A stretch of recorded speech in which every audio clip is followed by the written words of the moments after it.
Direction la Côte d'Ivoire, boycott actif des élections, Guillaume Soro entame la décompte macabre. Pour plus de détails, après le générique. Avant de commencer, abonnez-vous à la chaîne et activez la cloche de notification, car cela va vous permettre de ne plus manquer les prochaines vidéos. Let's go!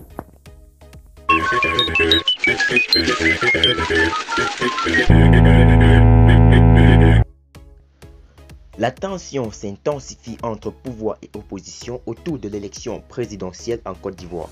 Guillaume Soro, adhérent du mot d'ordre du boycott, interpelle la communauté internationale sur la tenue de ces événements ayant déjà causé une perte en vies humaines. Guillaume Soro déjà est mort à Bouangouanou.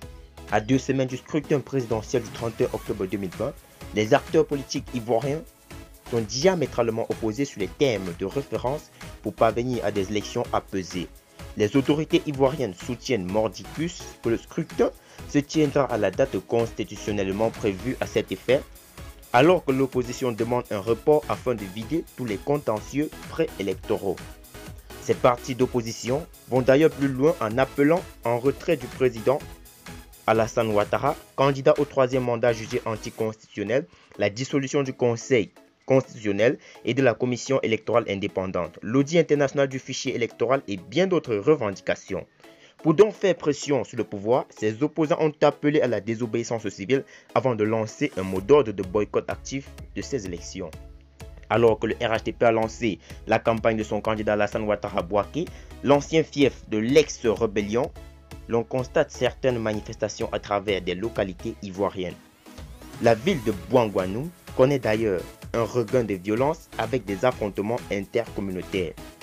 Affrontements entre les jeunes malinqués et les jeunes Agni depuis Bouangouanou ce matin, un mort et plusieurs dégâts matériels. Que Dieu nous protège. Rien ne vaut la paix.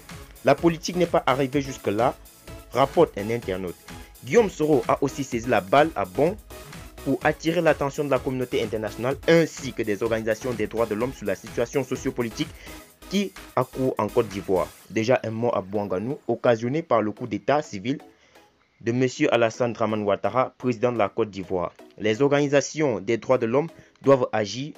Personne ne doit détourner le regard, a tweeté le président de Génération et Peuple Solidaire.